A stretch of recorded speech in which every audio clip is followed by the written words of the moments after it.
Let us pray. Dear Lord, you have said that you would come to anyone who calls you. So, Lord, we call. We pray that your Holy Spirit will be here, so that all our minds will be opened, so that all points of view will be heard, so that all opinions will be considered. And Lord, may your Holy Spirit rest upon these, your elected officials, to make the best decisions that they can, and consider only what is right, Lord, and not who is right. May we take personalities all out of this, and let us do what is best for the children of our county. In Jesus' name we pray. Amen. Amen. Amen. Thank you, sir.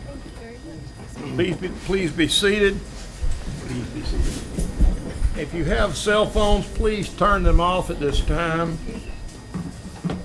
Get mine off here. Thank you. Our first presentation today will be Crime Stoppers Poster Awards.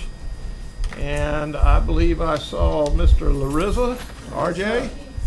If you'd like to take the microphone, we let you get this show on the road. Dangerous thing giving a lawyer a microphone, right, Mr. Chair? I want to thank the school board, the school district, Superintendent Criswell, all of you that are here today for the pleasure and the opportunity to continue with the Crime Stoppers poster contest. This is the 8th year that I've been involved in participating in it. It's been going on for more than a decade, and for those of you who may not be familiar with it, each year in the 7th Judicial Circuit, that's Putnam, Flagler, Volusia, and St. Johns counties, elementary school, middle school, and high school students can volunteer to participate in the contest. The theme is to draw some artwork, a poster with the theme, Make Your World, Your School a Better Place. And we have had some wonderful results each and every year. I'm proud to say that we had 152 participants here in Putnam County this year. And the good news is for me, as your state attorney, folks aren't beating down the door to come see us or come visit us at the courthouse, I can tell you. But today we have a chance. I've got Mr. Tom Bexley here from the Flagler County Clerk's Office, one of our Crime Stopper board members, Janet Young and Jerry Eubanks. We're going to not only be recognizing these kids today, but third place gets $25, second place gets $50, and first place gets $100. So we're going to be passing out a little money today as well, and we're awful excited about that, I can tell you. So without further ado, we'll start with the elementary school level. And we'd ask that as the kids come up, we'll give you the award, we'll show the poster, and we'll give you the check. And then I think we're going to want to get individual photos for each one. So let's start with our third place winner from Kelly Smith Elementary School. It's Brianna Werkheiser. Where's Brianna? Is Brianna here? How about a round of applause? Could I get the principal or a representative from Kelly Smith who could come up and take possession of the check for her so we make sure that she gets it? And Ms. Young, why don't you show these folks the poster, if you'd show it to the school board members and also to the folks in the audience. This is elementary school too, by the way. Better than I could do. Look like a picture of the principal. Thanks, Tim. Thank you, sir. All right. Okay, our second place winner from Mellon Elementary School is Joshika Rodriguez. Miss Rodriguez, where are you? Are you here?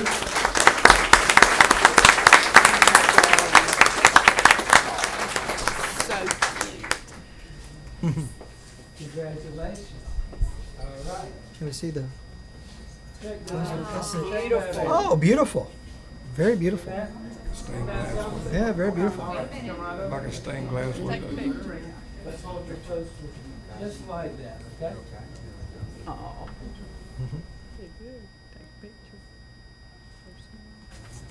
Get down here, I want you to come over and stand so we'll get a group. Yes, sir. Come right over here, Right okay? over here. Here you go. Hang on to your, Thank you. you stand right over here because we're gonna need a group with. Okay. And now for our first prize winner from James A. Long, it is Miss Natalie France. Natalie, where are you at? That's why they were here. Oh, nice. Very nice. she's talented like her mama. Now let's get you right over Go, there. Natalie. Step over this way just a little. Not like her daddy. Over there. Get it down so She's pretty like her daddy. She ain't nothing like her daddy. don't forget that check. All right. Way to go, Natalie. Congratulations. Nice job, honey.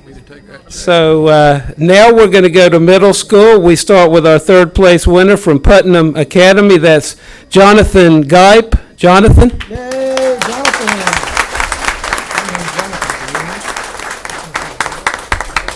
Man, Jonathan, you've gotten tall, son. Well, Mama, one of my You've grown up since I saw Here's the you. poster. One of yours? Oh, wonderful. Jonathan. See you there. students, Mama. She's one of your students. She was All one of my right. students. Don't forget your check, big brother. Alicia Bennett. Full disclosure, he's my cousin, but that had nothing to do with it. You got some of your artistic ability. He got all of it.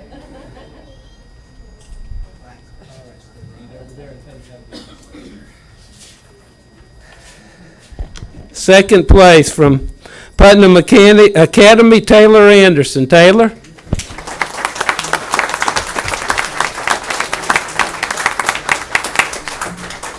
Here's the check. Congratulations. This is her poster, folks. Wonderful. Great. This is the young lady. What was your name? Miss Tim's got her I stuff. got it. She's got it. RJ, excuse me for a minute. Miss Brianna came in and we need to get a picture. Oh, come on over here, Miss Brianna. I'm glad you got her picture. Oh, there she is. All right, let's get this over.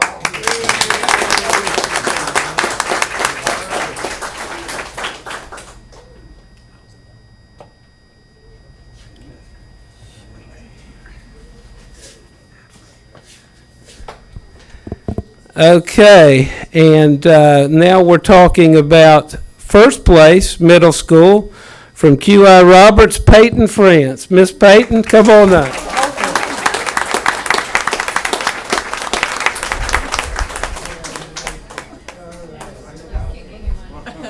Oh, wonderful. Very nice. Very pretty. I Very believe Peyton has won before, haven't you? Is that right? Looks like her mom. Okay, come right over here. Artistic family. They get it from their Uncle David. And she's almost as tall as I am. Takes after her daddy, don't you? All right. No, she's way smarter than that. Now we're going to go to the high school level, folks. So we're going to start with our third place winner. It looks like all three are from Crescent City High. So how about it for Crescent City High School? All right. Gerardo Ogwin. Gerardo.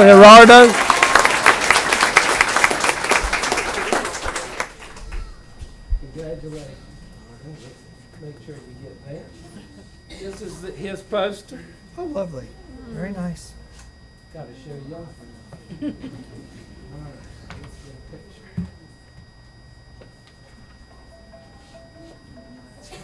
Stand right over there.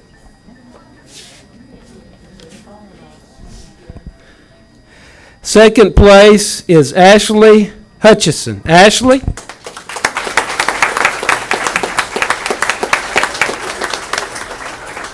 Congratulations, Miss Ashley.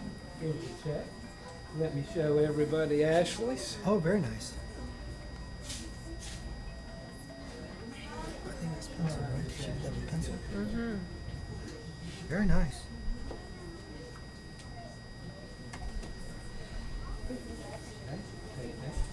Hey, Ashley. Ashley, did you do that with all pencil? And first place from Crescent City High School, Rebecca Herrera. Rebecca?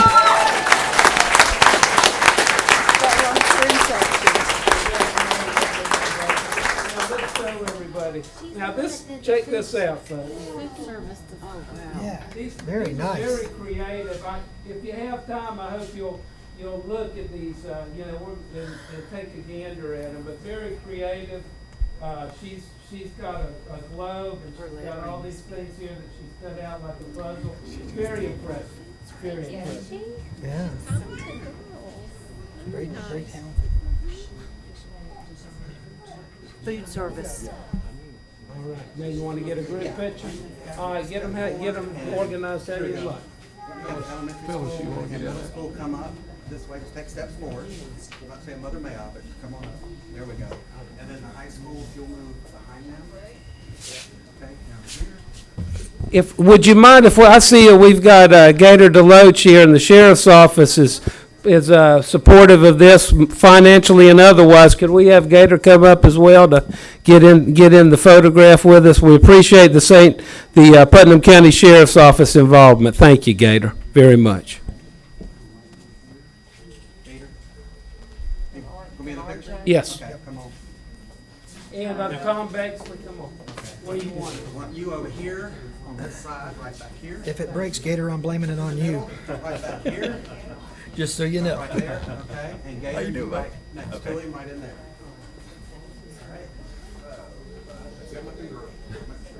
except for Gator. Good picture. Oh, Gator's gonna break the camera. I told him he's gonna pay for it. Gator cute. These will be on our Facebook Breaking the page camera. to look at, their pictures and their entry. Thank you.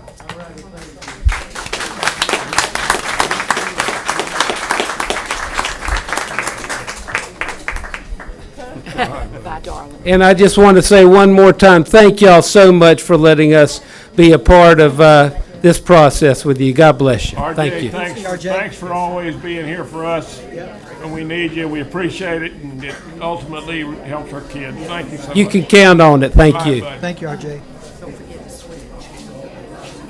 All right, we're going to do a switch on the presentation. And at this time, David, if you could bring up your band, and let's go ahead and set them up. Glasses. Here, let me put him on my shirt. Soft shirt. Somebody set Mr. Paget in the corner. That's all that was. You just take your time, son. You just get them. They don't get a presentation and to put some kids in there. That's wonderful. Yeah. And the board doesn't get serenaded very often, so You're so great. Also, everybody else. What would you do without me? I would cry. I would cry.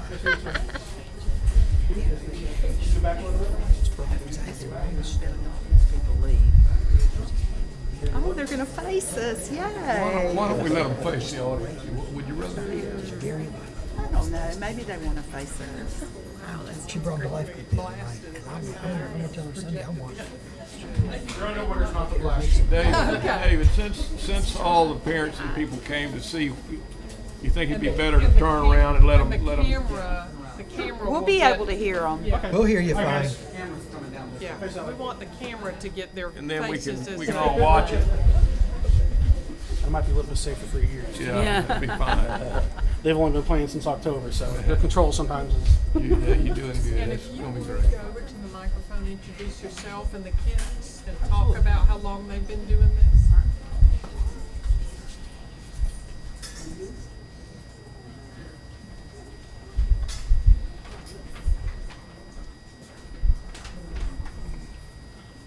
All right. Am I close enough? Yeah, you're good. All right. Well, thank you to my name is David Schomel. I am the band director at Miller Middle School. This is our first time having a band program, from what I've been told, in about 20 years. So this year, at the beginning of the year, we started with about 15 chairs and about 25 kids in every class. So no music stands, no instruments to speak of, no music. And since then, we have been building like crazy. Our first instrument night, we blew the rental company out of the water. They say in their bigger counties, Seminole and Osceola County, where they have the mega programs, they get 20 or 30 families out there. We had 70. Wow. Good for you. Another testament to that is the parents just finding out about this less than a week ago and having this many students here. As Ms. Criswell can attest to, our parent participation at the concert was tremendous. Of the 115 kids we have in band, we had 107 show up for the concert. And the other conflicts, they actually told me ahead of time, so So hey, that's a win in my book. These students have had their instruments since the last week of October. Because we got started so late, they got a late start. So they have been tremendous. As hard as I push them, they keep coming back for more. I push them harder, they're like, we like that, can we have more? Absolutely. So these are tremendous kids, students, young adults. But I tell you, the happiest person in Crescent City right now is Jolene Sanford, who is the band director at Crescent City High School. There she is. Yep. She has to be the happiest person in Crescent City because of the feeder program. Yes, this is awesome and amazing, and she's done a great job growing the band at Crescent City High, but this is going to make a tremendous difference. So we're really excited about this. This year we have 115. Next year, I'm expecting to have over 200 in the program altogether. Wow. That's wonderful. So about half the school. That's tremendous. So we have a little presentation that the students have been working on. Some of them have not seen me since last Thursday, testing schedule, but that's all right. They're amazing students and they're going to do a wonderful job for you. So I have Kendall Asbury, who's going to be taking the speaking role. It's a short, abbreviated version of the concert we put on last Thursday. She's going to speak up very, yes, very big, as we like to say. They'll play a couple numbers for you. They'll demonstrate their instruments. Yeah, I think that about sums it up. Kendall, it's all yours. On the first day of band class, we did not have any instruments or music. Most of us had never had music class before, so had to learn to read music. It was like trying to learn another language. We had to learn what many different symbols meant, and we had to learn some crazy words like crescendo and diminuendo. By the end of October, we finally received our instruments. The first thing we learned was to breathe and make a big noise on our mouths. Clarinets, be merciful. Show them what you got.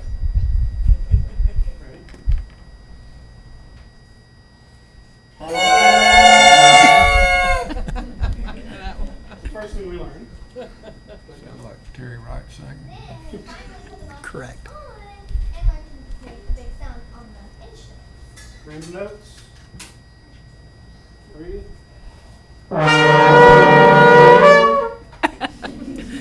They're just starting to learn their high notes. And then, to save Mr. Schimmel's sanity, we learned to play the same note. Concert B flat, breathe for 4, play for 8. Breathe, 2, 3, 4.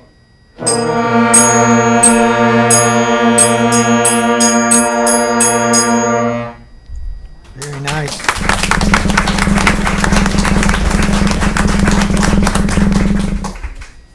And we learned to play a few more notes and created our 5-note pattern.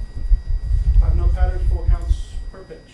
Breathe, 2, 3, 4.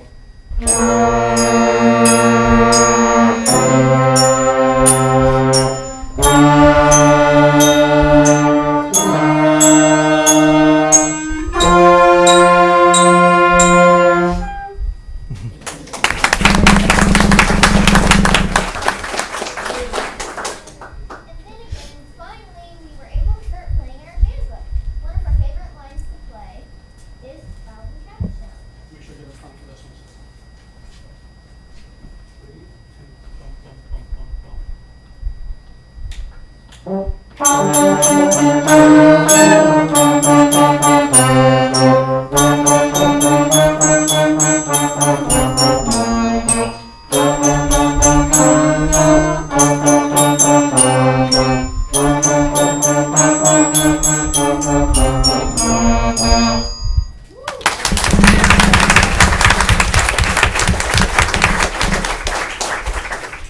We have also learned that there are 3 different families of instruments in band. The first being the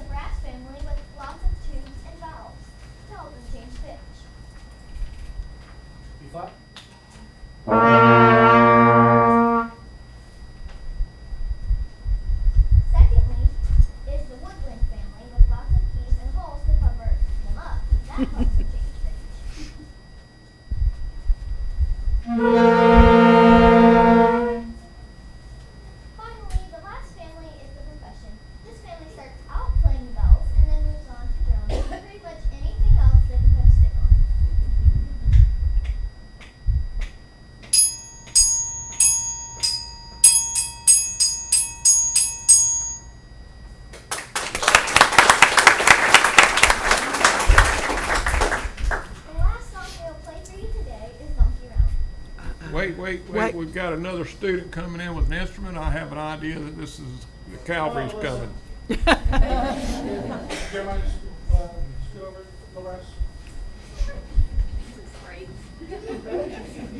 We'll let you do a It's all solo. right.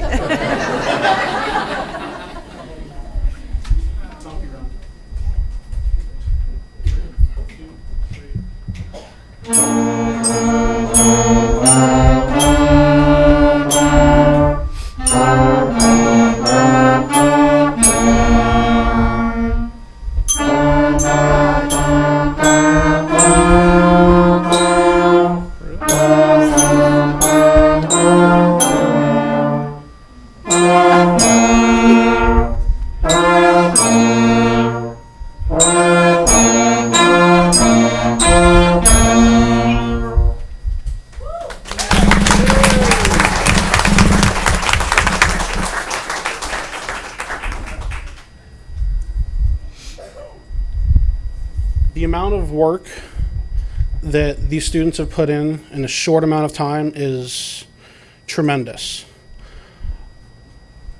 During the concert, probably the greatest reaction that we had from the audience, besides the end after we played We Will Rock You, is when I had all the students raise their hand as to how many had ever had a music course before. And with the exception of about 3, all of them raised their hand. So to go literally from no experience to putting on a full concert in 5.5 months, it's tremendous.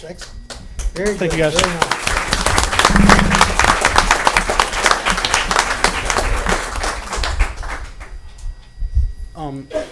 In the matter of support, we all know that hands are tied and obligations, and we are grateful for any support that we get, whether it be from the local businesses that have already promised to help. We have the local Rotary Club that's stepping in. And so with the culmination between the schools, school board, the local businesses, the families, we still have a long way to go. The fundraising total, and I kind of cringe at saying this, but it is possible. It is definitely possible. Our 4-year goal is $98,000. To get what we need, next year our goal is 4 tubas, which we don't have here today. All 6 of the tubas that we have now are being borrowed either from the high school or from another county, from Buddy Taylor Middle School in Flagler, Is this to purchase them or to rent them? to purchase. Okay. Would you buy new ones or Absolutely. I have nothing against pre-owned as long as they are, maintain? yeah, absolutely. Right, right. Obviously, the instruments I'm going for, they are a little bit more high dollar, but it's been my experience, and I've talked to many band directors, that putting that extra $2,000 or $3,000 into one instrument, you'll get 10, 20, 25 years out of an instrument. Right. So $5,000 for a tuba that will service the county and the students for 25 years. David, is the expectation? Obviously, I was in band, so I don't know a bunch, but I know a little. You're looking to buy the major instruments, right? You'd be looking to Yes. buy the tubas, the drums, Yes. the marching drums, the bass Yes. drums. Yes, sir. But as far as flutes, clarinets, trombones, Yes. trumpets, cornets, all that would be student. All in the students. It's Right, my so belief that commitment, even though it's a monetary commitment, makes the community that much more involved and that much more invested in what Well, we do. as they get better, their instrument becomes an extension of them. Yeah, absolutely. And so they get used to their instrument, and that's the right thing. So, Definitely. Okay, all right. Just so I get a picture of what the scope of the purchasing is. Yeah, Now, the purchasing- So you don't have chimes. I was a percussionist, all right. Yeah. And they are in the band, by the way. All right. Yes, they all right, are. We're real musicians, percussionists, right? We're real Absolutely. musicians, right? I'd have to hear Right. Right. So I've got 9 of them. yeah, there you go. So you're talking about chimes and. We're talking as basic timpani. as snare drum, bass drum, Are you looking at bells. concert stuff or marching stuff or? My primary goal for right now is concert, Concert but I stuff, would okay. love to be able to do a drum line so that way we can, because drum lines are easier to put out in the community. Right, right. They're easier to drum up support. There Hey you go. kids, let's go strap on some drums, let's go play. So you're looking at timpani drums. you Yes. look at kettle drum. Okay. All right. Okay. Absolutely. All right. Thank you. No more questions from me. I have I to. would like to hear from Miss Asbury and see what she thinks. Could you turn around and tell me what you think? What do you think? You need some help? You love band? All of you love band. This is a small group of the band that performed, and I went down for their performance, and took me forever to find a parking place. I was just amazed at the auditorium being filled with parents, friends, neighbors, relatives, and they put on, excuse me, an amazing concert. And to know that they had these instruments for such a short period of time, and then when they said they were going to come to the board, because they heard that you gave a little money to the high schools and a little bit to QI, and they certainly need our support and help, and certainly every program at every school does. But since they came all the way up here today, let's see what the board will do for you today. Thank you all for coming. Here's what I That believe was too. Yeah, amazing.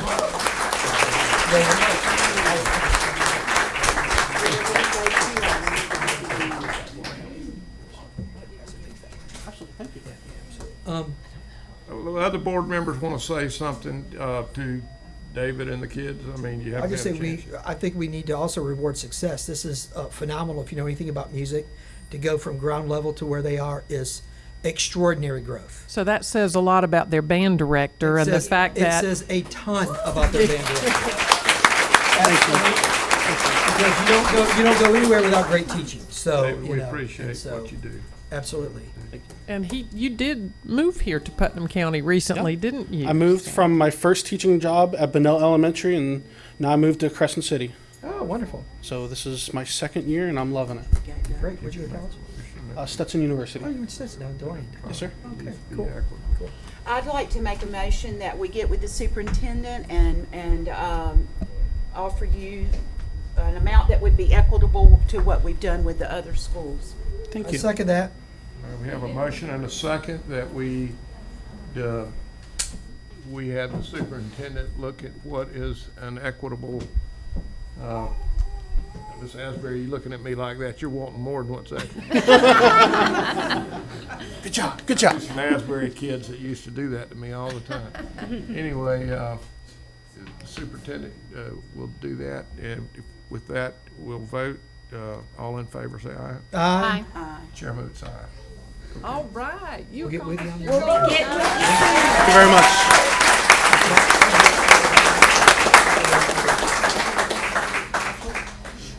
Are you in the band room? You all have more power than you realize. That was great.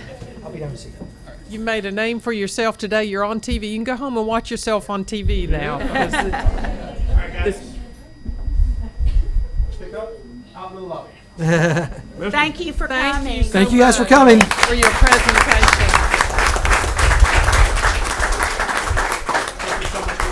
Thank you, David. You're welcome. Thank you. We for hope what you'll you're come doing. back and give us another performance. Thank you. Yeah, that's a pleasure. That was amazing. Thank you. I was thinking Mr. Paget may have a spare tuba at home somewhere from when he was in Or is a spare too. Now, as the kids clear the room and the parents, we appreciate so much for coming up and watching the presentation. Thank you, Regina. We're going to move on to a presentation by Miss Linda Osborne. And Linda, if you would come up. She also has, from the Mexican consul, Hey, how are you? Juan Sabines Guerrero. Well, we have a little egg on our face right now because the consul is not going to make it, unfortunately. Oh, But we Lucy. do have a representative from the council. That's good. You guys are good. Okay, good afternoon. Afternoon. Chairman Buckles, board members, Mr. Criswell. It's always a pleasure to come before you and tell you about all the great and wondrous things that the Migrant Education Program is doing. And today we had the staff from the Mexican consulate here today working and issuing passports and matriculas to the Mexican-American families. And as you know, our purpose at the Migrant Education Program, we serve the migrant and seasonal farm worker population, and it doesn't matter what ethnicity you are, but the majority of our farm workers in this area are Hispanic. And so we work very, very closely with the Mexican consulate. And I'm going to have to give credit to where credit is due. Lucy is the one who writes the grant each year that we get the additional dollars from the Mexican consulate. And since this is her forte, I'm going to let her explain the Emma Becca's program and introduce the guests from the Mexican consul. Lut. Thank you, Ms. Linda. Hello, everybody. It's always nice to come to town, except that the traffic coming back here, up here, is quite awful lately. I'm also going to give you a copy of the monthly magazine that the Mexican consulate puts out every month. And then I'm going to direct you to look at page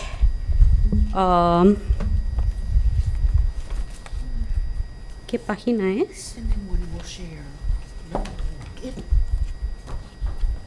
Page one. Well, you will find your superintendent there. If you look closely, I can't find the page number.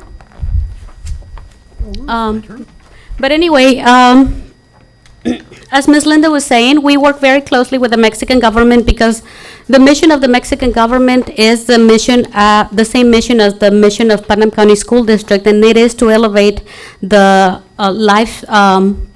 bring everybody up to sufficiency through education. And we do this by, no tiene el número de la página. It doesn't have page numbers. It doesn't have does it have it?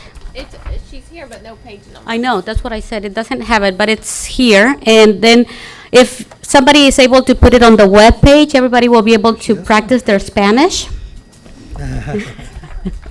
And it basically describes all the different programs that we are able to have in the migrant education program in an effort to create self-sufficiency within our families. And the Emma Becca's grant specifically addresses that need where it provides money from the Mexican government.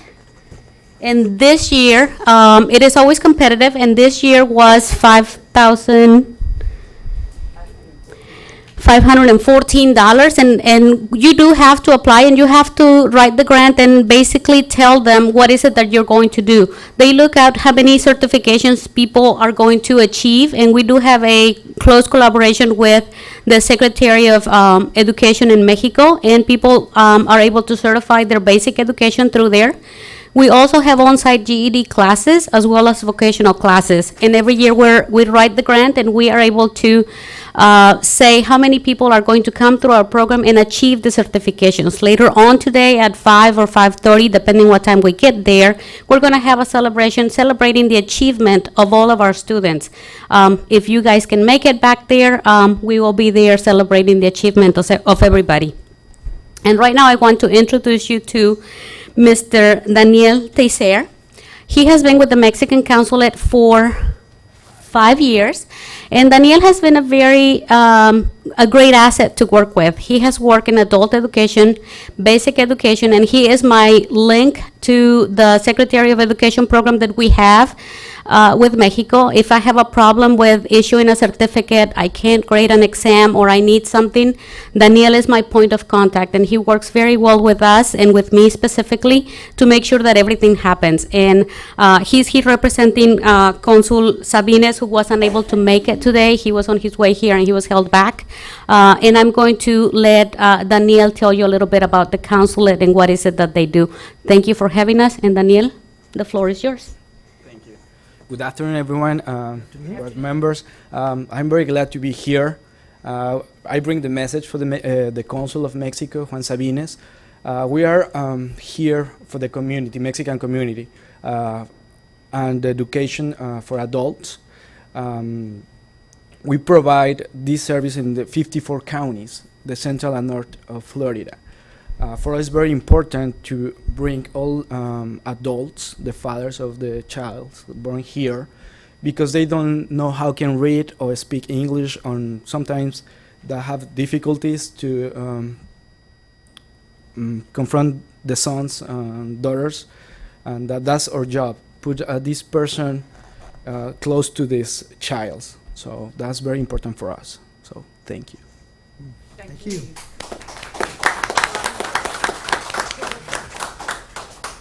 Okay. Wait a minute. One other thing I'd like to add today is we provide a stipend or a scholarship to our parents that either obtain a primaria or secundaria certificate. We have 5 of those today. We have 9 English English is a second language sort of graduates, because we have an MOU. We have an MOU with First Coast Technical that we put the parents and the adults in the program. We have to pre and post test them in English. And so we have 9 of those receiving certificates today, and we have 1 GED student. So, Very good. first one this year. So, I think we're doing a great job. Great work. Great work. Hey, Why don't, Phyllis, Great why don't work. you go That's down great there? work. Go down there. y'all are doing well.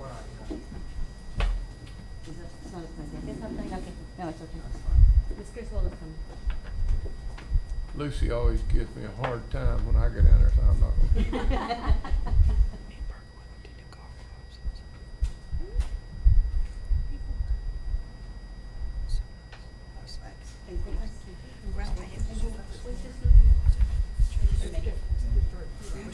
Hey, thank you. Thank you for coming. Oh, For the hey, agenda. I get it. People are busy. That is no problem. No problem. All right, we're going to pull item 4 and just incorporate it into the under new business where we're going into pre-K expansion. We will work on that at that time. I did not ask at the beginning of the meeting, and I'm very sorry, that if you have public comment that you would like to make, you could see Ms. Corman over here or Pam, wherever she went. The things are out there. The cards to, if you want to speak. So if you want to speak, Mr. Simons at the door would help you find a card. Okay, moving right along, we'll go to consent agenda. And do any board members have any items they would like to pull, or any members of the public have any items they would like to pull? I don't. I had all my questions answered earlier. I did too. Thank you. None for me, Mr. Chair. And my questions were answered as well, so Mr. Chair? Yes, I move sir. we accept the consent agenda as presented. Second? I have a motion from Terry Wright and a second from Ms. Cummings. Any discussion? All in favor, vote aye. Aye. Aye. Chair votes aye.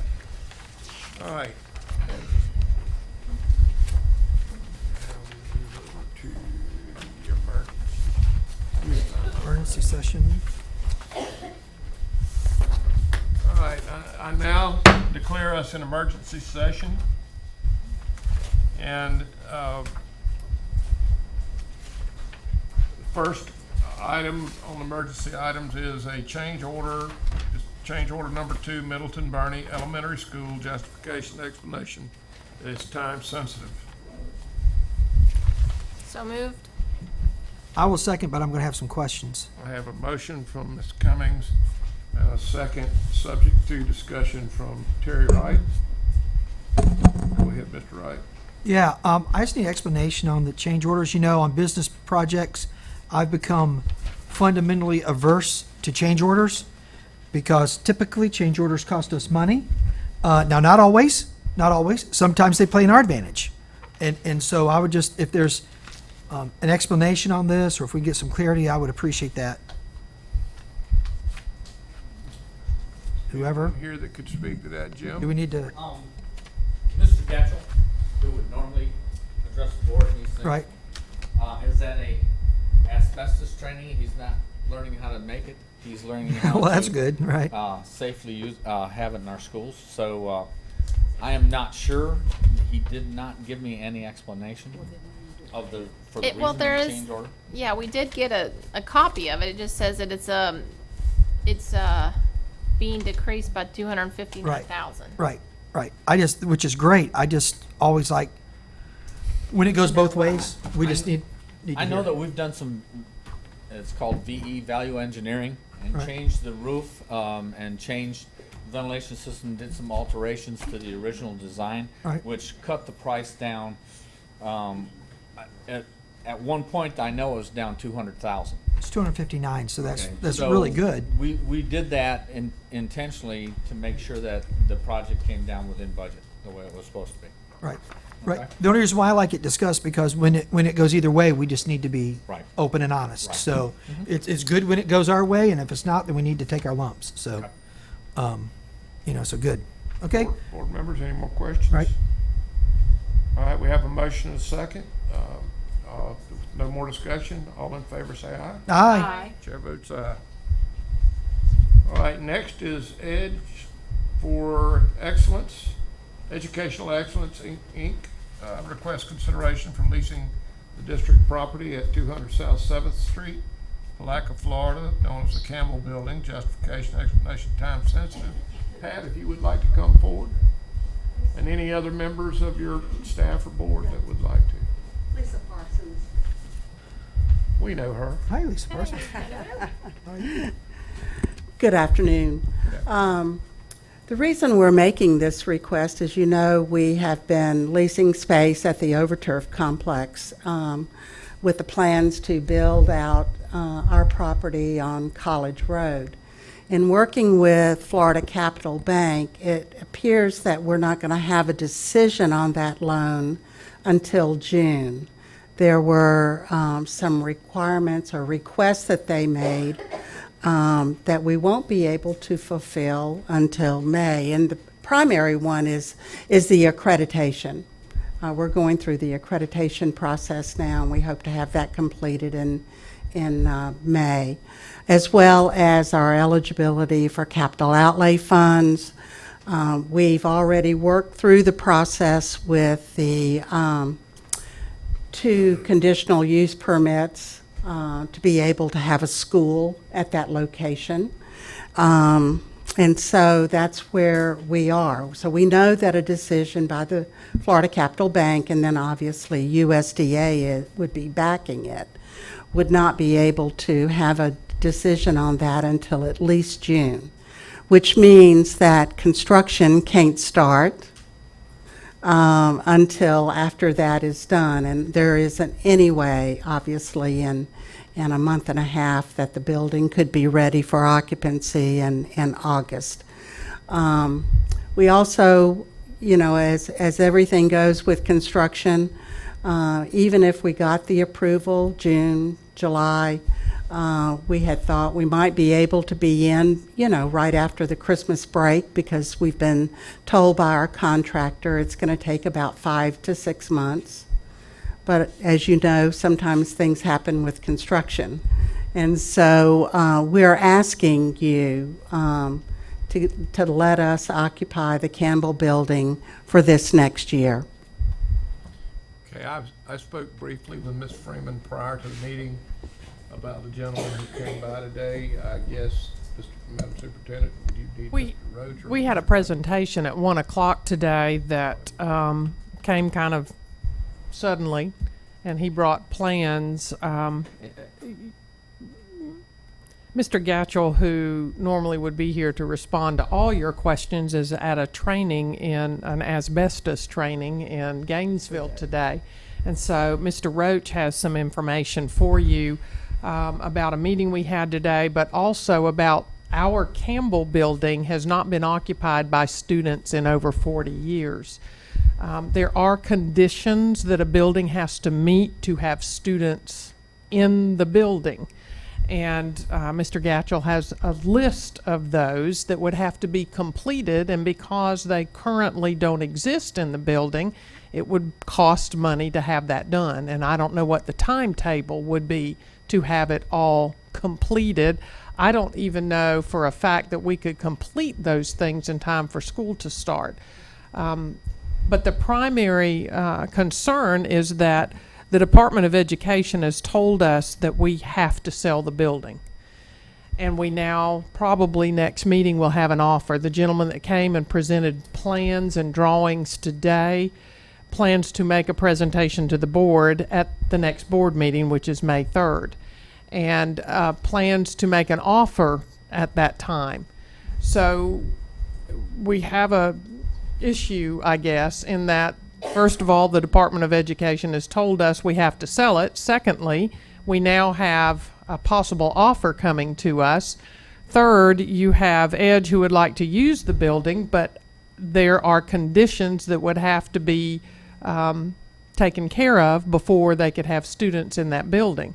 So there's a lot to consider here. I guess fourth is the whatever Mr. Pickens has talked to you about or planned with you that we still don't have any details on. So there's a lot here. Now, my suggestion that would be that we wait until we have the workshop and kind of work out all of these details before you move forward and make a decision, because I don't feel like you have all the facts and details today to be able to make a decision. Now, that's totally up to you, but I would say ask some questions, get some information, but I'm not sure that you can do this today. Pat, were y'all aware of the conditions of which she speaks? We did tour the building with Scott, and he did say that he would prepare a list to the best of his knowledge, and he has not touched back with me on those items. We certainly would expect for us to prepare that space, would not pass that on to the district. So in preparing the building, that we understand that would be our responsibility. Well, things like an intercom system is required. Absolutely. And Mr. Roach, do you have a list from Mr. Gatchell? Would you like to come up and share some of those We things have done at that this through time, the telephone please? system as they did Yeah. before, which was acceptable in our current space. Sure. Thank you. Board members, when I heard of the request from the Edge to occupy the space known as the Campbell Building, I asked Mr. Getchell, what would it take to get it up to code to put students back in it? The intercom system is required. There's a regulations called SREF, and it's regarding facilities and equipment you must have. According to the state, the SREF requires that all children be addressable at all times. We don't have a intercom system. We did have a PA system through the phone system, but it didn't come out in the hallways. It was in offices only. And the phone system, the existing one that was in there, we took parts of it to bring over here, so there is no phone system at all over there anymore. So some type of intercom system wire would have to be pulled because it never had an intercom system or a PA system. I think the biggest concern would be this. The SREF also requires that classrooms be provided with outside air. The air conditioning system that we upgraded to does not have that capability for the entire building. There are rooms, for example, my old office had a window unit air conditioner for heating and cooling that room. There was no opportunity to have a ventilation system that pulled air in from the outside, recirculated it, cooled it or heated it, and then an exhaust for the system. Mr. Getchell and I haven't even thought about doing these things, so we have no idea what this stuff would cost. Yeah, Mr. Roach, if I remember right, none of the bathrooms nor the hallways have a ventilated air conditioning system. No. Most of the second floor Has individual has units. these individual. It's like what you get in a hotel, all right, one of the lesser hotels, right? So, which does not pull in, which does not pull in outside air or vent it. And well, I mean, it is, and so then what Edge would face then is basically, just so we're clear in our communication, running a new HVAC system in the second floor, as well as the hallways, as well as the bathrooms. I think you'll find, and under the advice of Scott, he informed us as well as the contractor and the architect that the SREF was not applicable to the charter schools. So, David, you're probably very familiar with that as well. Oh, so none of this matters to y'all? So, Oh, give us the okay. list, we'll digest it. Well, hey, Anything no, that's y'all get to required, play we by would take different care of rules, it. that's So- fine. I Hard to mean, believe that that's the case, but that is Get the to play by case. different It rules. is. That's The my SREF does understanding not that's apply the to charter case. schools. okay, all right, So- that's fine. So we would meet anything required and at our expense. If that So- doesn't apply to you, then Structurally, good for we you. could never put our students in there by SREF standards. We couldn't afford it. So Well, Charlie I would do know have the to. intercom because I remember when we had Putnam that out. Academy, Miss Acock, that was one of the concerns that I remember Mm-hmm. we had to we She had to upgraded. work with No. Mr. Chastain on. Yeah. I do recall that. I mean, I don't know all of it, but I do remember that one. Lisa, what y'all are using now through the phone system, how does that work? We use both through the phone and radios and through cell phones. We have addressable system through all three of those. In the hall and what, there's not Well, really a hall, is Where there? we are right now, We don't have we, halls. we have just that one courtyard. Right, but- so it, But I do invite you, Mr. Wright, Ms. Jorgensen, and Mr. Buckles have all been in our classrooms. I would I've love been for you, last year. love for you to come back and see what we're doing, the use of technology, and we're not ready to slow down. While we may have received some negative press on some different things, I think if you'll come back and see what's going on in the classrooms, you'll find we are doing a bang-up job with our kids. They're very happy with their education, and we are proud of the career technical programs that we're working with, as well as our relationship with the college. So we're not ready to slow down, so we are requesting. I would love to be able to help y'all.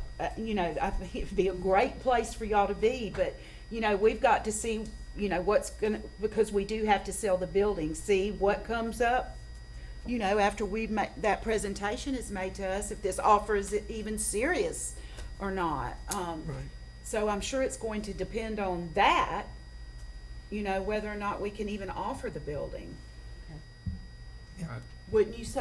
Yeah. I mean, I Yeah, don't We've got, know. we've got to I just- entertain, we got to sell the building. I wouldn't think. I wish, and you the know, I could- Needed to sell the superintendent or building Charlie for some could time. clarify, but I Should've would sold the think building that 5 years ago. we just have too much ancillary space and we would have to take that off of our rolls. I don't know if we have to sell it. We could certainly donate it if we chose or do something else, I guess, Charlie, but I don't think that's a case of what we're going to do because we'd like to eventually see it back on the tax rolls.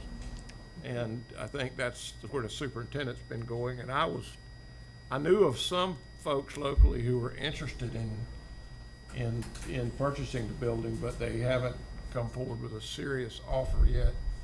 And that's why I was kind of, I'd heard that there was someone coming to look, but I did not know this gentleman that we saw today. Can you tell us a little bit more about his firm, Charlie? I don't know too much about his firm. I met him today. He was there with his architect representative and had some schematic drawings. And I view him to be a person who is seriously considering making a formal offer. We're in the preliminary stages. He has some questions. He's ready to begin his due diligence. And by all appearances, he's ready to move forward in a very quick fashion. At the same time, there are other people who are interested in the Campbell building who are interested in purchasing it, and they may come with a formal offer momentarily as well. Are you negotiating with them now, Charlie? Are you talking with them now? We're not. They have not given formal yeah. bids, and when they do, that will be to you, the board. So you will be involved in that process from beginning to end. This was just an initial meeting to have some questions answered about the facility. Couldn't be here, but they were going to speak to you today. so. Okay, And they may request to reschedule for the next meeting as well. okay. But, you know, anything that we did, Pat, we'd have to do with caveats, and it would be at the whim of whoever puts a down payment down if we come to terms. So I don't know if I got a feeling from the board, but it's kind of like, we'd like to help, but we don't know, you know, it's gonna be dependent on what we find out. So that should be sooner rather than later, I would hope. But at least you've got your request in. We know that you mean business, and I think that helps us at least have some dialogue on where we need to go. Do you have any backup plans or Well, we've in looked- case this doesn't we've work out looked for at you? some Your other plan B to me the other properties day was staying on the street corner. Now, that Yeah, was I your, was that not was your plan impressed. B I to was me. not impressed So- one bit with that statement. Yeah, So- yeah, that was your What plan was B to that? me. I have a lot of kids and staff that are ready to do this and do it well. Street corner is not an option. Well, I'm just telling you what they told me in the board meeting. You can get the tape and look at it. So, there I you go. understand. All right. I didn't get that. Well, this What happens is- to be I think it was our an article. primary choice in terms of having a home for at least 6 months to Right. maybe the full school year. And so we'll end up having to take a look at some other options if they're out there. But as you well know, And I hate this is one building that we would not have to put a lot of money into in terms of renovation and building, where in many other buildings, that's going Yeah. to be very, very costly. Because I hate to think about y'all putting a lot of money into something and then you're only Right, going to be there a right, year right, before right. you move into your new Exactly, building. Exactly. So we would like to leave it open, and certainly just know that this is a time-sensitive issue for us Right. because of, our teachers and our staff and our students wanting to know where our home is going to be this coming Absolutely. year. We'd really thought we were going to be able to be at the College Road property, but it looks like that's not going to be a reality right now. Well, as soon as we find out on May the 3rd where we're going, I mean, we're going to have a workshop anyway, I believe, on that day, and then, Is that when Pickens is coming? Mr. Pickens is coming to a workshop on the 3rd, Tuesday, May 3rd, But to we'll- discuss That's only one possibly, taking over or managing your charter, which would mean you'd be in a whole different place, is my understanding. But again, we don't have a lot of information to go on, so we don't know. So you've got a lot of possibilities happening, but the board doesn't have a lot of information on that. And so the direction they go will really be based on what information you can provide. And I would say there's always a possibility you won't get the loan. What will you do then? Well, then that becomes another issue that we've got to deal with in terms of looking at a little bit more permanent space as far as the leasing a place is concerned. Thought I asked So that we're last just time. trying to take one step at a time because we do have, the College Road property. We feel very confident that we're going to be approved for that loan, unless something drastic happens, but we feel confident that we'll be able to do that. It was just a matter of timing with some of the issues. All right, or- Pat, I want to ask this one or more. information that they were wanting that they couldn't complete their due diligence until all of that was done. Okay, I'm going to ask this one more time. I asked you last time, when we were together, if you had a plan B about this loan situation. If the loan situation doesn't come through, I know they've put you off, you work with the government, that's normal. So I'm going to give you a chance to give me a plan B now. If the loan situation doesn't come through, do you have a plan? No. Okay, I mean, all right. we will have to look then at leasing space. Okay, all right. The loan doesn't If in go fact through. the loan did not go through, if we were allowed to go to Campbell Building and what we would put into it, our staff and our families, our Edge family, would be ready to make that our permanent home with a purchase of the building if that was something that the school board would entertain. But if you don't I'm get for the whoever brings loan, the how do money, you purchase a just so you building know. if you don't get the loan?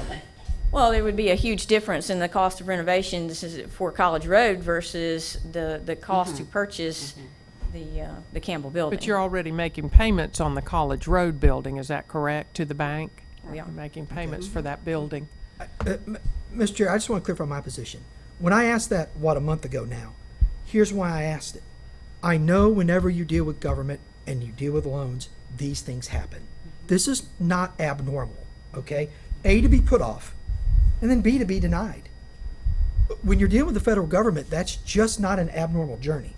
And so when I asked a month ago about, do you have a plan B, it wasn't to be glib or to gotcha, because I'm not a gotcha guy. You know that. Sat on this board 7 years. It's not how I operate. But we can only help if we know the story. And if part of the story is hidden over here and part of the story is hidden over here, I can't make a rational decision. I just can't. I don't have that ability. So if you're saying now, then we might be able to help, because you're saying now, okay, if this loan doesn't come through, we don't have a plan B. Well, okay, that's honest. And you know what? We can start put our heads together. Okay, and that's... And it may be that if you do sell the building, okay, that they might be willing to lease it to us for a year. And that's one of the caveats that we might find out. One of the things that could But I would possibly even say now you have, 4 or 5 people who know the situation, who can have their eyes open and their ears open, who can bring creative solutions to the table. Not against doing that, man. Just got to know the story. Yeah. And so I'll have my eyes and ears open. Yeah. Well, thank you.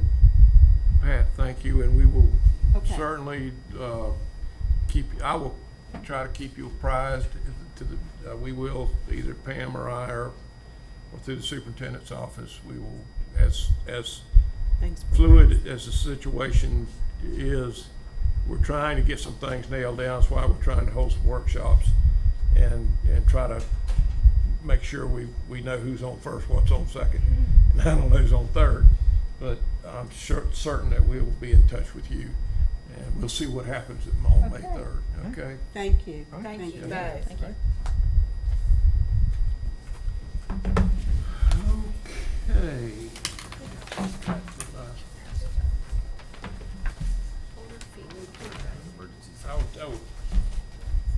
And now out of emergency session, we need to go to New business, Mr. Chair. old business. None, seeing none, I'll go to new business. Number 1, discussion, input, and action on budget amendments of March 2016.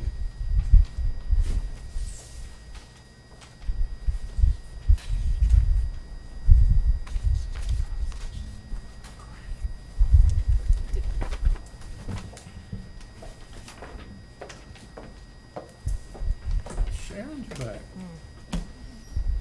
Okay, for March 2016, for the general fund, there was an increase of $5,250, and that was for charter school capital outlay that was transferred in to appropriate to Children's Reading Center and to Putnam Academy.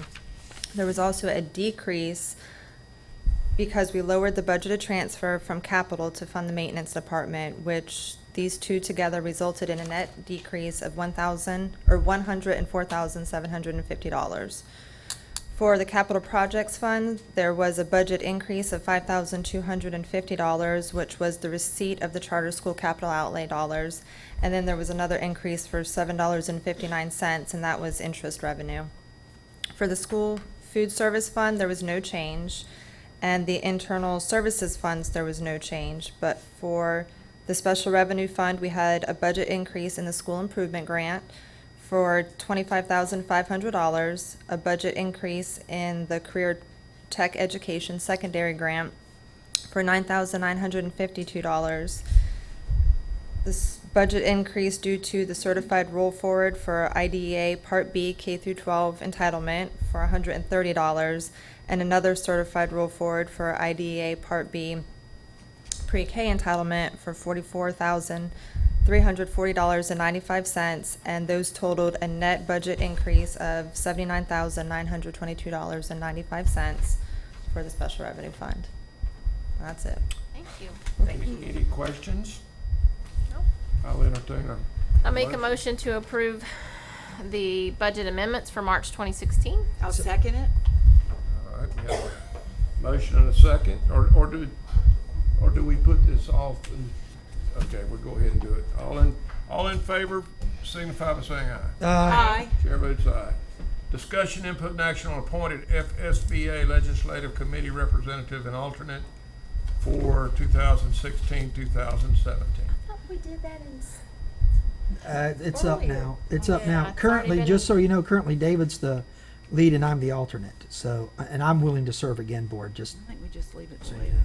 is. I make a motion that we continue with Mr. Buckles as he is working so hard with the legislative assignment Dollars. dollars. I actually find that to be fun. It's I like know you making do. sausage. It's not pretty, but it is fun to come try to bring money home. And I enjoy following them around. And I'll second that. Make a motion to appoint Mr. Buckles and Mr. Wright as alternative. All right, we have a motion from, who was the motion from? Nikki? Nikki. And I second. a second from Ms. Crawford. Any more discussion? Do we appoint the community representative? We'll get to that in a minute, yeah. That's Oh, another- that's a different one? That's a different one, Okay. right. All right, you want to stick with the one we were on, or you want to jump Yes, ahead? yes, Okay. I'm sorry. I looked in the wrong You place. can't help but love Jane. I Yeah. see it. I'm in the wrong place. All right, all in favor say aye. Aye. Chair votes aye. Number 3, discussion, input, and action on resolution endorsing pre-K expansion. And I think I will turn to Ms. Criswell to take the lead on this. We're really excited that our foundation will consider this. I know when I took office almost 3.5 years ago, one of my greatest concerns was for our pre-kindergarten program, early childhood, just so you know, pre-kindergarten through 2nd grade. And certainly that builds the foundation for students and what they're going to do in the future. And it lays the foundation for their success in school. And so looking at our pre-K program, it's a wonderful program. It's very successful. Lucy Broski handles it very well, and I know she probably doesn't want to speak today, but I may have her speak anyway. The program that we have is wonderful, but it would be nice to expand it.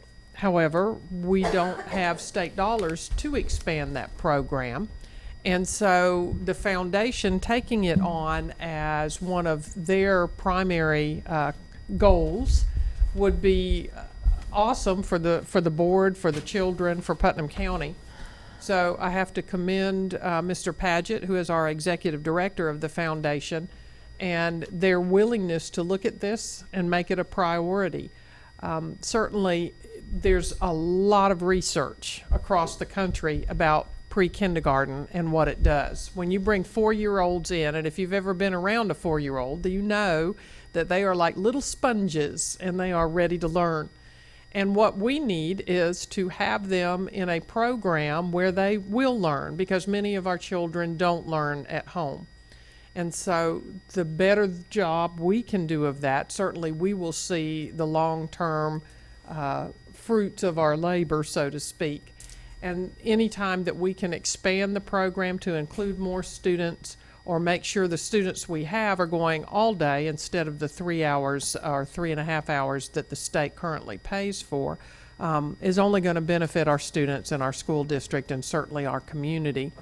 So I thought, Mr. Paget, since you're here today, if you would come up and just give us a few words, and we have some others that can speak as well today. Don't say a few words, especially I know, especially you're to an attorney a too, lawyer, so I right, guess- Charlie? I Move mean, we edit that to one What word. did Mr. Larizza say? Don't give an one attorney a word. microphone and tell him a few Impeach words. would be the one word that we would have for him. This is something that I am very, very, very excited and enthused about, as I think our entire board is and our officers.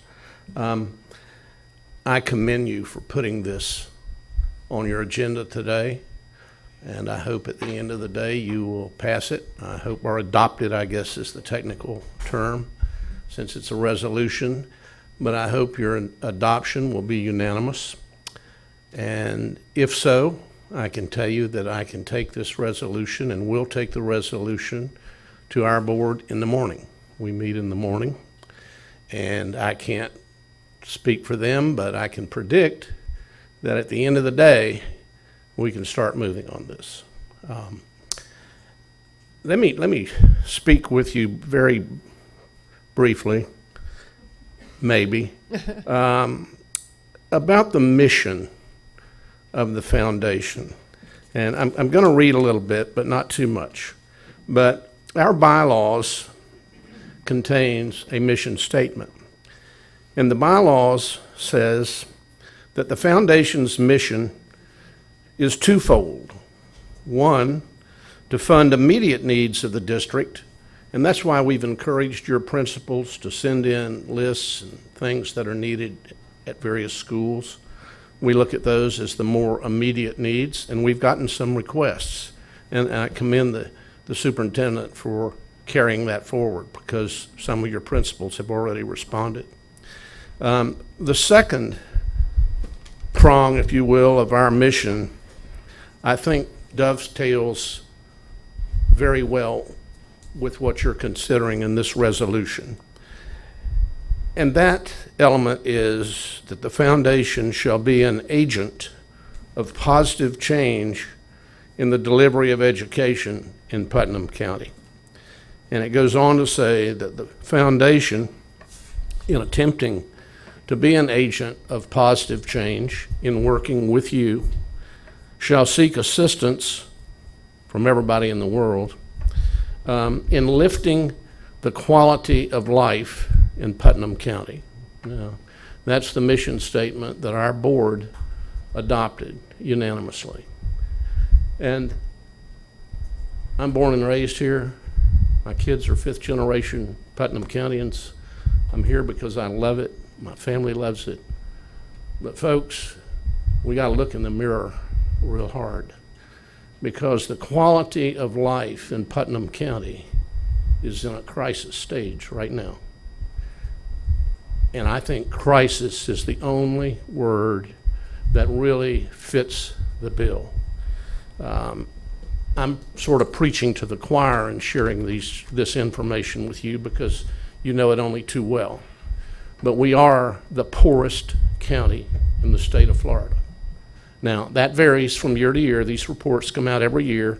Sometimes we're not the poorest, we're next to the poorest, or maybe next to the poorest. But the bottom line is we really are the poorest county in the state, and this is our home we're talking about. Unfortunately, we just recently read in the paper, and I've verified it, the paper was so good as to give us the checkup sources, and we went to the appropriate websites and so forth. But Putnam County is now the sickest county in the state of Florida. And you can maybe try to sugarcoat that a little bit and say, well, we have health issues that are challenging. Hey, we're sick. We're the sickest county in the state. So, you know the answer to this question. I'm not sure the public does. What effect does that have, the poverty and the sickness, on the children that are born into this county?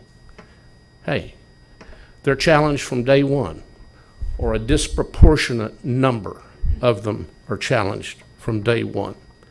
I'm not going to go over the whole laundry list of criteria that and statistics that this report makes available, but some of them are really shocking. If it's accurate, 55% of the people in Putnam County today have a high school education. About 20% of them have some college experience. And again, when those environs impact the kids that are born here in Putnam County, we find 50% of our children today in Putnam County are born into poverty. 50%, 70%, are eligible for free and reduced lunch. You know all of this. But these kids are at-risk children, as y'all know so well. I'll say again, I'm preaching to the choir, but I hope the people that are watching this on television will pay close attention to this horror story that we're dealing with. And when these at-risk kids, get ready for kindergarten through no fault of theirs whatsoever, and no fault of yours, and no fault of our teachers. When they get ready for kindergarten, they aren't really ready for kindergarten. And that's why I think this pre-K program that you're and not small, you're willing, as Mr. Douglas said one time when we had a workshop, to reach for the stars. And Charlie, I think this is a reach for the stars. And, working together, we might be able to catch a few. But I'll conclude with an experience I had yesterday, and I've already told some people this, so those of you that have heard it, you're just going to have to hear it again. The newspaper contacted me and said they'd like to get a different picture of me. And I told them, they could get a different one, but I didn't think they were going to get a better one. They'd have to work on that. But they said, no. What we want you to do, if you're willing, is to go to a pre-K class, and we'll take your picture there with some kids. So I went. I showed up at 10 o'clock, and Mr. DeVito, Chris, was there with his camera, and I said, what do you want me to do? He said, well, I want you to go to the classroom. When we got to the classroom, why, I'll tell you. So we get to the classroom, and he says, and all these kids, are about 20 of them, and they're just as cute as they can be, 4-year-olds. Some of them are 5, but mostly 4-year-olds, pre-K. Wonderful program. I mean, the teacher and the aides I was really impressed. But anyway, he said, I want you to sit down in the middle of these kids and get them to talk to you. I thought, Lord, I can't get adults to talk to me. How am I going to get these kids to talk to me, They don't know you, so you have a chance. Well, yeah, and I thought of you as maybe coming along to help me, Anyway, it took me about 30 seconds not to sit down. That took quite a while. But it took me no time to engage these kids. And I left there. Chris and I were there for an hour. Finally, he just said, that's it. I got to go. And maybe the teacher is here today. I think so, and she may well want to speak. I hope so. And I see Lucy's back there. But again, I'm preaching to the choir. But I hope the people that are watching and listening, these kids are so hungry, really, for life, and exuberant and full of passion about things, and their hands are just constantly going up. It kind of reminded me of when we're all kids, and before they had all these gizmos that kids play with today, we'd go to the lake or a pond or a creek, and we'd take some crackers and bread and throw it out there to attract minnows. And the minnows would come and attack, almost, just be in a feeding frenzy on the bread. I felt yesterday like I was the bread, really. And these kids were just so exuberant. And there were a couple of them that really stood out. I've talked too long about it, so I won't share those particular instances. But I left there and talked to Chris in the parking lot for a long time. Every child, every 4-year-old in Putnam County needs that opportunity to get ahead, to be ready for kindergarten, so they'll have a better chance of succeeding. And if they do, then test scores go up, graduation rates go up, expulsion rates come down. These kids were well behaved, let me tell you. It was a very diverse group. They were well behaved. But when all those things happen, then school grades go up and district evaluations go up. And when people look at Putnam County down the road, this is a long-term proposal, but they'll see that what you have undertaken, is paying dividends, I think, and you'll see a trajectory like this. Take a long time. But I think our foundation board would be more than excited about getting started. I think they'd be downright enthused. So you adopt it, hopefully, and I will take it to our board in the morning, and we can get going right away. Mr. Chairman. If you have any questions, I'll try to answer them. Right, Mr. Chairman? Yes. Mr. Batch, of course, we've talked quite a bit. There's just a few things I'll say very quickly. First of all, I think this is a clear illustration of the power and the purpose of a foundation.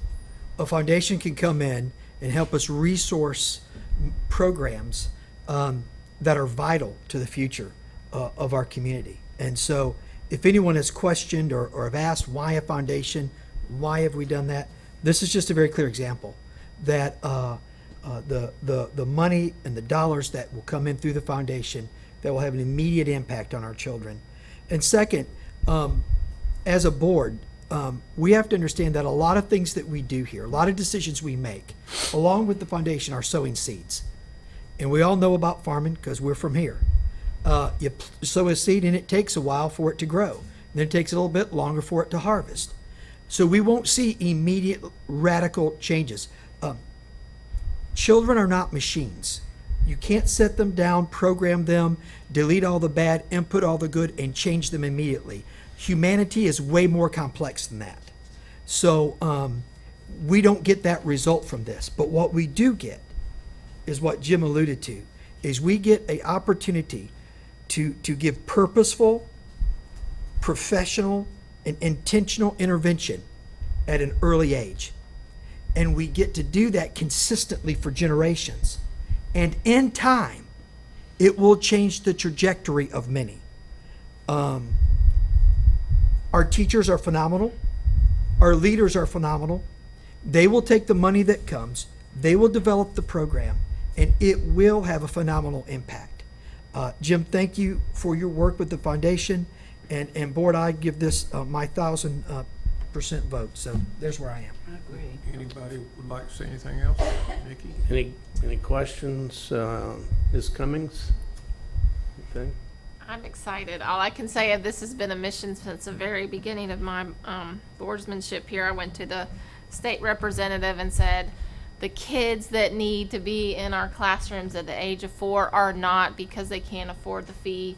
Fund the whole thing, and it's just frustrating that the state doesn't see that same. They're just losing a year of education. Yeah. And Well, I sorry. mean, anything we can do to get them into our classrooms is going to be beneficial. You know, No I've doubt. checked with all the districts surrounding ours, and some have this type of program, or the type program that you're thinking about in the resolution. Others don't. But they all say, I wish we had that. We're working on that. And, you know, the common theme seems to be every child should have the opportunity, every 4-year-old. And that the district transports the kids, feed them, they take them home. And it doesn't cost anything to the parents, because as you say, probably the people that are more needy than others can't afford it, may not even know about it. And I know there have been programs designed to educate parents to be better parents, and to assume the roles that pre-K would, but those programs, from what I understand, just don't work very well. Ms. Crawford wanted to say a few Well, I was just so excited after I met with you last Thursday to hear of Putnam Lift Putnam. Lift Putnam's Lift plans. Putnam out of the mess through education. Yeah. Did I say mess? I shouldn't have said mess. After I got elected, one of the first things that I did was talk to Lucy and, you know, what can we do to make this program even better than it is? And I know many of the pre-K teachers, and I know how wonderful they are. My youngest daughter, Connor, had the opportunity to be with Jill Lenedy and Imelda Hodge when she was in pre-K 4, and she was deaf, but she learned so much in that class, and I know how wonderful it is, and I wish for the full day. Yeah, they all need that opportunity. I couldn't So agree with you I more. support you 1,000%. Mr. Paget, I don't Yes, know if sir. I'd say 1,000%, but. You can't count that. That's too big a number. That's right, you can't count that I high. think pre-K, so I'm thinking, we used to ask the kids how old we were when we were in the principal and stuff. They'd say, you're 150, you know, and of course, I heard the ones yesterday thought you were like 1,000. So that was really funny. It was really pretty cute. I asked them how old they were, and you had all these hands shot up. 4, 4, 4, 4, 4, 4. Every hand was up. Just, it was really charming. And then I did say to them, I said, how old do you think I am? And they all put up as many fingers as they could, you know. It's funny. I got the message, you know. If they'd had 100 fingers, there'd been 100 of them up, I I think. spoke with Charlie today, and I said, and I've spoken to Jane since then about how growing up here in Palatka, it's changed so much, and I can't imagine what Charlie's seen since he was a child, and for me to see what's happened, it breaks my heart, you know. And I know that Phyllis tried to help me years ago to take Head Start monies and government funds to work our own pre-K, and Lucy was probably involved, but we couldn't do it. It's the federal government has the reins on it. It's not necessarily the state it's a Fed thing, and people have a lockhold on that money and they won't turn loose. And with what you guys are putting together, when you have parents that don't send their kids to school until they're 7 or 8 years old, or unless the law catches them and does something like that, you just can't imagine for the ones who, our children who start out from the very beginning, and some of the preschool and some of the programs that we have in the community that the parents pay for, they come to school so far ahead that there's no way the other children will catch up.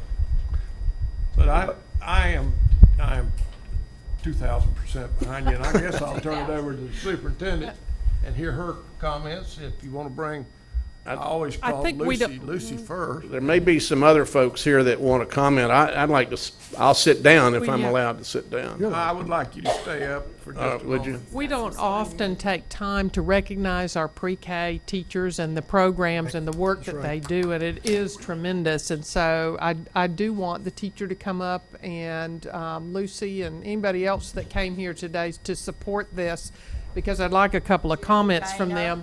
Jill Thank you, and Miss Dana. Dana, come on now.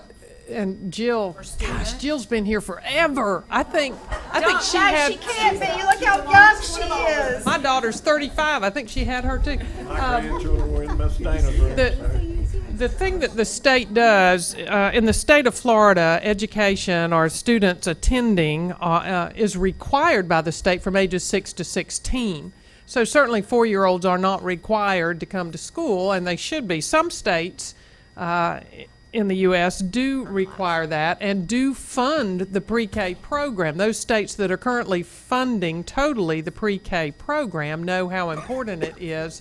Our state legislators have not done a really good job of listening to us about the importance and the difference we would have seen if they had started this 10 or 15, 20 years ago.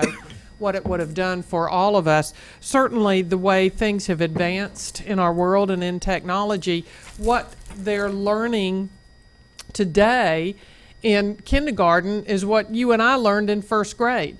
So the growth of knowledge and the way we teach children and their readiness to learn certainly is at 4. And I just want them to speak to what they feel about the pre-K program and what they see. And Jill, why don't you start us off? You've been here so long. Yeah, this is my 19th year in pre-K, and I absolutely love it. And when the looks on their faces, and they're so excited to come to school, they want to learn. Like you said, they're constantly raising their hands and my turn, me. And it's just absolutely wonderful. And when we get them, a lot of them just know absolutely nothing, not one letter. Most of them don't even know how to hold a pencil, never held a pencil. And then the growth by the end of the year, it's just amazing. I mean, I have some of my kids that are sounding out, simple words, and they know like 20 sight words. And so they've got a really good start for getting to kindergarten. Well, It's and just- aren't y'all have prepared many for our Cambridge kindergarten. So, right there tells you what's being learned in those pre-K classes. Yeah, and it's a work of heart. You have to have that love, and when, there's just some days that you go, oh gosh, and then one of them comes up to you and says something and you go, yep, this is good. This is why I do this. So anyway. Thank you, Jill, for everything. I'm Dana Gornto, and this is my 17th year, and the program is just wonderful. And like Mr. Padgett said, it's like feeding the fish, and you just get down there with them, and they just are all over you. And at the end of the day, some of them will tell you this is like our car parade the other day. They said, this has been the best day of my life, and it's just very heartwarming. And that's why we do what we do, and Jill couldn't have described it any better. They come to us and they can't hold a pencil, they can't hold a crayon. Some of them don't even know what that is because they just haven't had that experience. But thank you for the support that y'all could give. It's an awesome program, and thanks to Lucy for everything that she does to keep it going. She does love our kids. Go ahead, Carol. I'm Carol Blanks. This is my 8th year of being a pre-K teacher. And I agree with Ms. Criswell. It sets the foundation for the rest of the school years for the children. Yesterday I had a sentence I did on the board, our morning message, and it said blank spot, and then it had several different emotions, feels today. And a little boy went up there and he circled happy, and I said, well, why do you feel happy? And he said, because I get to come to school and learn.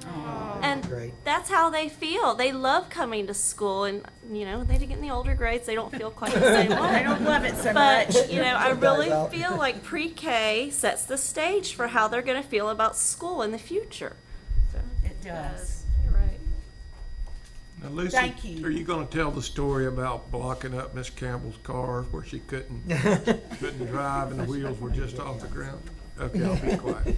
I would like to say thank you to Mr. Paget. He has spent a Pull lot the of time. microphone down. Mr. Paget has really spent time trying to understand our program and to what it means. But I would like to give you an example. We are studying 2D shapes and 3D shapes. And so I had this child and I said, had a cone. And I said, well, what is this shape? And he said, it's a cone. And I said, well, how do you know it's a cone? And he says, well, because it has a circle at the bottom and an apex at the top. So they are using Nice word. the academic language and all that. And I mean, it would have been very easy to say, well, it has a little pointy thing or it looks like an ice cream Yeah, cone. But, ice but they cream. didn't. And so to me, I'm going, wow, I didn't, my children didn't know that before. So, but thank you. And any support y'all can give us, we would appreciate it. Ladies, I will tell you, on the analogy of the minnows, I thought he was going to say his mother took him out and he was having to dodge Tyrannosaurus Rexes and Brontosaurus. That's been a long time ago. Lucy does a great job of making sure the teachers have the training that they need, and then she visits the classrooms all year long. She helps them. She gives them suggestions. She makes sure that they have what they need. The program, again, the state only provides it in the morning. If the parents want the child to stay all day, which is what we prefer, they do have to pay for the afternoon. So if you look at the research that's out there, certainly, and to me it's common sense, you don't have to have research. You know that if children are in that environment where they're nurtured and loved and taught, that what it does for them, and that they are prepared when they enter kindergarten. And I have to tell you, the kindergarten teachers love them because when those children come in, it's very hard to teach a class where you have children that don't know colors, numbers, letters, shapes, and then you have others who can even write their name and read words and read sentences. And that's a huge disparity in a kindergarten class. So if all of our 4-year-olds attended and learned, and because of the fact they are so enthusiastic and they want to learn, the transformation in them from the beginning of the year to the end of the year is tremendous. So finding a way for us to do a better job at this is really exciting to me. And certainly I know to them. This is something that we've been talking about and looking for a way to do, so the foundation is going to provide us that as we grow the foundation. I think we're going to grow this program, and in the end, in the long run, this is a long-range plan, which is what you need to have. We're going to see a difference in our children and their successes all the way through school, so it is very exciting. You all have allowed me to do some things in the district to help children all over the place. We provided the Cambridge program. That was one of the first things that we did for students because we have so many really bright children that end up being the teacher's helper in the classroom because they finish everything and they get everything right and they're done. We needed to provide an opportunity for those students, if they were interested, and an option to further their education and something that would stretch them and push them a little further. And that's what the Cambridge program does for them. And they apply and they attend there only if they want to and if they're accepted through their application. The other thing that you've allowed us to do through Mr. Buckles, who is our legislative liaison, is work with Tallahassee and with a lobbyist who has gotten us money so that we can expand our vocational program, for lack of a better term. That's not what the state calls it anymore, but that's truly what it is, to give options to high school students who are not intending to go to college. you also allowed me to do a 6th grade center with 5 of our 9 elementary schools, so that those students have an extra year to learn and to grow before they go into that 7th and 8th grade setting where they're taking high school classes and really have to be more focused and ready to move forward to high school. So those things we've done and are continuing to learn and change and grow in those areas, and it's really helped those children. And now we're going to help those children at the beginning. And all of these efforts together are truly going to make a difference. None of this have we done before ever in Putnam County. So truly we are making a difference. You have been supportive of the difference that we need to make. And now we're focusing on pre-K, which is just the beginning of it all and the foundation of it all. And so we take this opportunity to thank you all, because we don't pay you enough attention or thank you enough for the work that you do. And just another way to help what we do in Putnam County, and I'm really excited about this. So thank you all so much.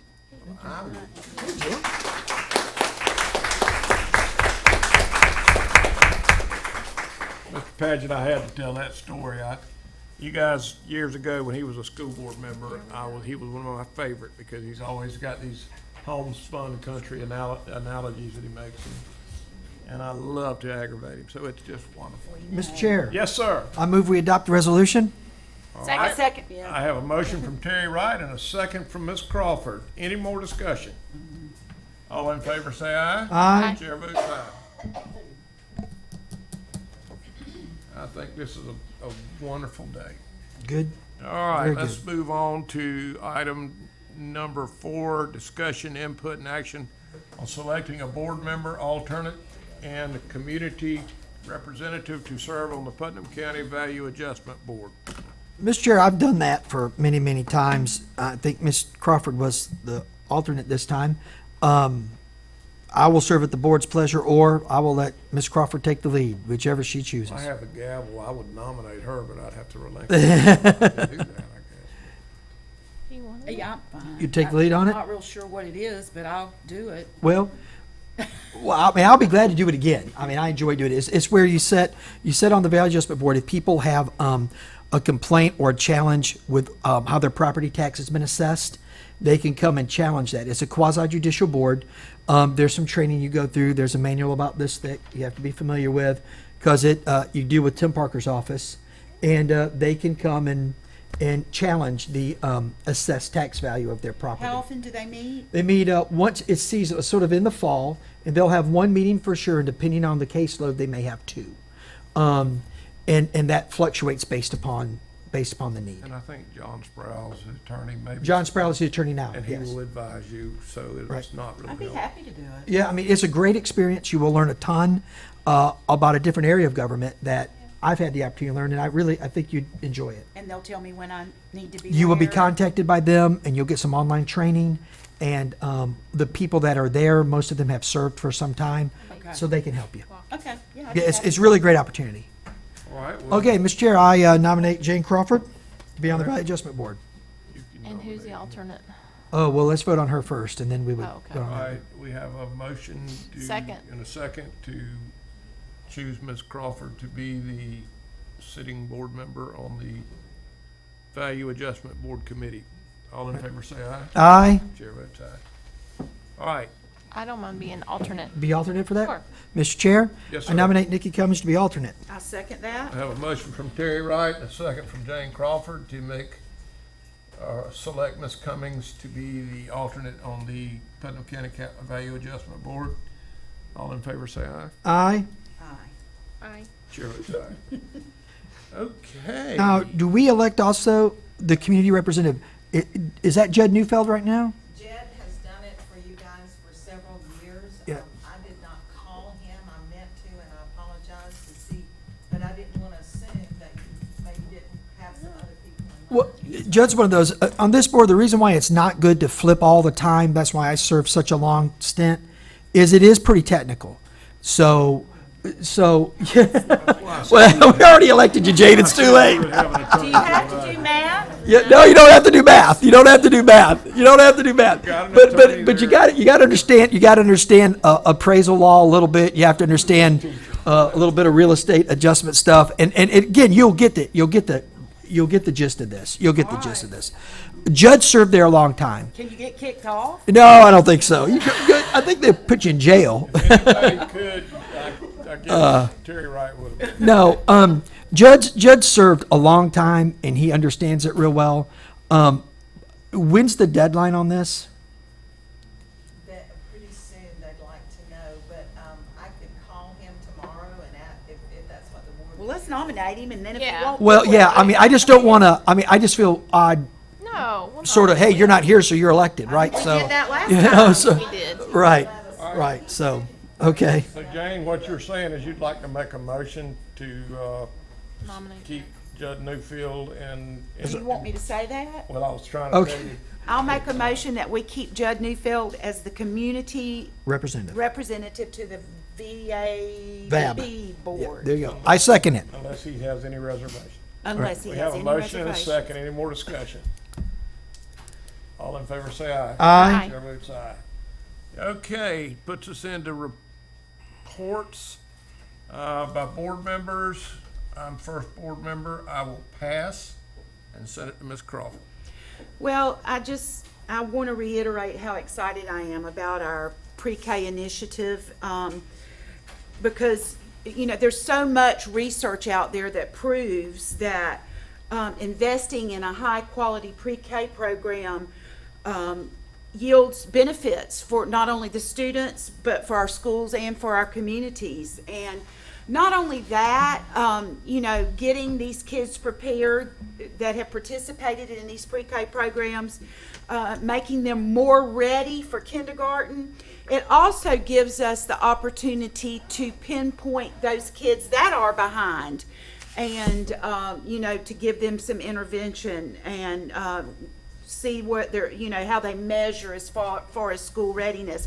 We can throw all the money in the world into remedial programs and compensatory education and interventions, but typically by then it's too late. This is where our money needs to go.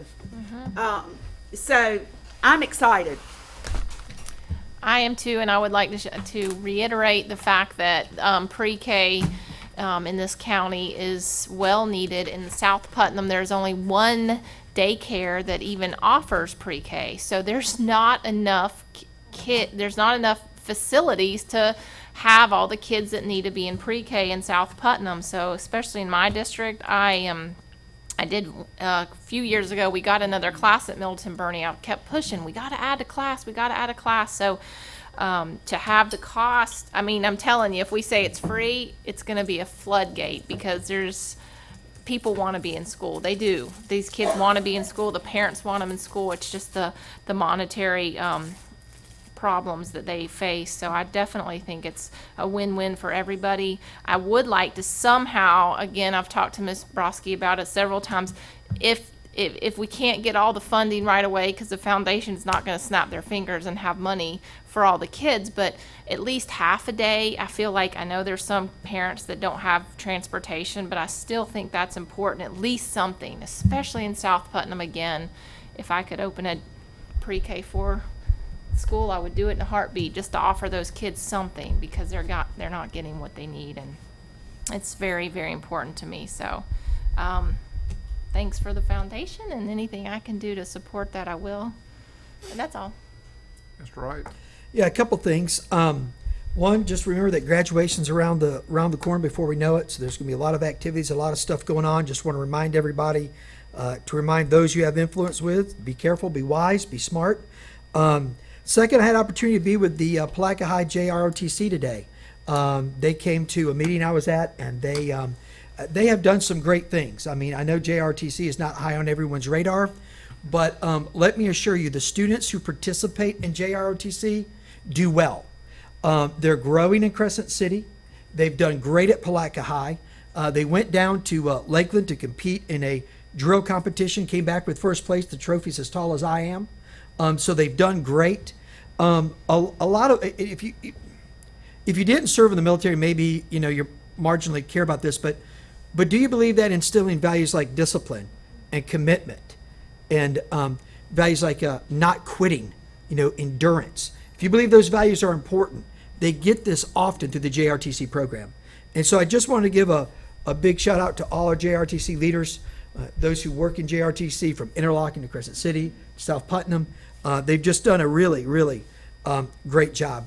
So be proud. We have some folks winning in some other areas that maybe don't get a lot of attention, but they've done great stuff. Thank you. Mr. Douglas? We've had a lot of recent interest in the Campbell Building, and hopefully by our next board meeting, we will receive formal offers, and that will continue to move forward. I know that's something that's been on the radar screen for a while now, how to handle the Campbell Building, and there may be a resolution in very near future. Also, some of the board members have asked me to reach out to St. Johns River State College and try to get a better understanding of what their intentions are in advance of the workshop on May 3rd, so that hopefully after those conversations, I'll be able to better brief the board members so you can ask questions and not be hearing a lot of this stuff for the very first time at the workshop, that it will be more productive if we can hear from some of the representatives sooner. So I do have a message with a representative over there. I've not heard back yet, but I will, as soon as I hear, let you know what that is. And my intent is to get you some information in advance of the workshop. Also, I saw on the news that Governor Scott signed a bill beginning in 2017 and 18 school year that the geographic boundaries are going to be coming down. And students will now have a choice as to which school, or parents will have a choice as to which school their students will attend, assuming that the recipient school has room. And how that will affect us as a district, we don't know all of the ins and outs yet. The statute and the bill that was passed is not fully developed, so I will be monitoring that and how the Department of Education intends to execute this mandate from the legislature. But obviously there's going to be a tremendous amount of planning and preparation that we will need to do as a district, and to the extent there are legal ramifications for parents who send their students to another district, we want to be on the forefront of that, and I'll be updating you as soon as I hear any additional information. Yeah, I don't know what's changed, but we've been allowing it for 40 years, and other districts send their children here, and we do ours and never have a problem with it. But I think it's just something neat they wrapped up in Tallahassee, and they don't want to look new. You don't have to ask permission now. You can That's- just do it. Okay. Charlie, but the caveat will be as long as the receiving school has room, correct? Right. And it'll So be- that's going to stay there. No, So just FYI, before everybody starts saying Putnam County will have 3 students because everybody will go to St. John's. Okay, just so you know, St. John's doesn't have any room. Right. They don't So want us to go. so that's just not going to happen. They're not happy about this. Now, this doesn't officially start till 2017-18, correct? Correct. And parents would have to provide transportation. So that especially the transportation piece will be an issue.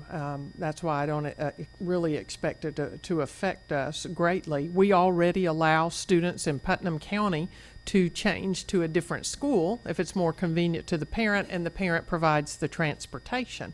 So we have that in Putnam County, and we do have students that parents travel to Alachua or Volusia or wherever to work, and if it's more convenient for them to take their children there, they fill out the form, I sign it, it's not a problem. We've been doing that for years, so I don't think this is really that new as far as Putnam County is concerned, but Jane, you're right, it's now they don't have to fill out the form and get permission. They can go as long as the school they want to attend has room and will accept them. So it's going to be interesting to see what happens across the state with that.